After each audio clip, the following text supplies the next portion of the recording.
Bank account ఉన్న ప్రతి ఒక్కరికి ఎవరో ఫోన్ చేసేసి మీకు ఏదో రకమైన లాభం చేస్తామని చెప్పేసి ఏదో కట్టుకథలు చెప్పేసి ఫోన్లలోనే మొత్తం మీకు లాభాలు అనేది విపరీతంగా చూపిస్తూ మీకు ఉద్యోగాలు ఇప్పిస్తామని పార్ట్ టైం జాబ్లు ఇప్పిస్తామని చెప్పేసి లేకపోతే మీ మీద కేసులైనాయని చెప్పేసి మీ పిల్లలు ఎక్కడో చిక్కుకున్నారని చెప్పేసి మీ యొక్క ఇన్సూరెన్స్ ల్యాప్స్ అయిందని చెప్పేసి మీ బ్యాంకు ప్రాబ్లం వచ్చిందని చెప్పేసి మేము ఫలానా బ్యాంకు నుండి మాట్లాడుతున్నాం, మీ ఓటీపీ నెంబర్ చెప్పండి అని చెప్పేసి ఏదో ఒక అక్షరాలు పంపించి దాన్ని నొక్కుమని చెప్పేసి వాట్సాప్లో రకరకాల పెట్టుబడులు అని చెప్పేసి బాగా పైసలు వస్తాయని చెప్పేసి ఇన్వెస్ట్మెంట్స్ అని చెప్పి షేర్లు అని చెప్పేసి రకరకాల గుర్తు తెలియని వ్యక్తులు, గుర్తు తెలియని మెసేజ్లు, గుర్తు తెలియని ఆడియో కాల్లు, వీడియో కాల్ చేస్తూ మిమ్మల్ని మోసం చేసే పని చేస్తున్నారు.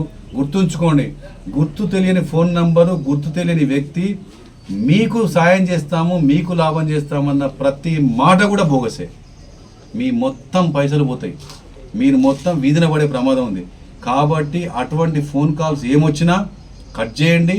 మిమ్మల్ని లక్షలలో కోట్లలో మీకు ఆశలు చూపించినట్టు ఖచ్చితంగా మోసం అనే విషయం నమ్మండి. అది 100% సైబర్ మోసమే.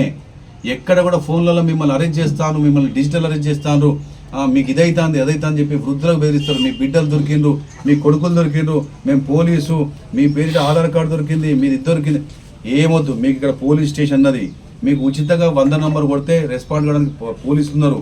కాబట్టి ఎట్టి పరిస్థితుల్లో కూడా పరాయి వ్యక్తుల ఫోన్లు, పరాయి వ్యక్తుల మెసేజ్లు, పరాయి వ్యక్తుల యొక్క పలకరింపులకు మాత్రం నమ్మి మోసపోకండి.